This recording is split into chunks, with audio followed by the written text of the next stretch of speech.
जपानमध्ये उन्हाळ्यामध्ये ऊसाचा रस जवळजवळ कमी मिळतो किंवा मिळतच नाही, पण हिवाळ्यामध्ये तोच रस काही प्रमाणात महाग विकला जातो। यामागे एक खूप इंटरेस्टिंग आणि सायंटिफिक कारण आहे। जपानमध्ये लोक ऋतूनुसार शरीराची संतुलन करतात, म्हणजे ऋतूनुसार ते आपला आहार घेतात। उन्हाळ्यामध्ये बाहेरचं तापमान हे खूप जास्त प्रमाणात असतं आणि दमट असतं। अशा वेळी साखर असलेले जे पदार्थ आहे किंवा शरीरामध्ये उष्णता वाढवणारे जे पेय आहे त्यांचा कमी वापर केला जातो। ऊसाच्या रसामध्ये नैसर्गिकरित्या साखर ही मोठ्या प्रमाणात आढळते। तो पटकन एनर्जी देतो, पण त्याचवेळी शरीराचं जे मेटाबॉलिझम आहे आणि जी उष्णता निर्माण करण्याची जी प्रक्रिया आहे ती खूप जास्त प्रमाणात वाढू शकते।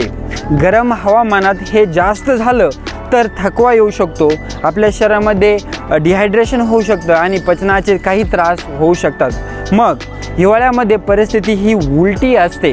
थंड वातावरणामध्ये शरीराला उष्णता आणि जास्त ऊर्जा लागते, यामुळे जे ऊर्जादायी पदार्थांची मागणी ही खूप जास्त प्रमाणात वाढते। म्हणूनच हिवाळ्यामध्ये ऊसाचा रस सीझनल हेल्थ ड्रिंक म्हणून थोड्या महाग दरामध्ये विकला जातो।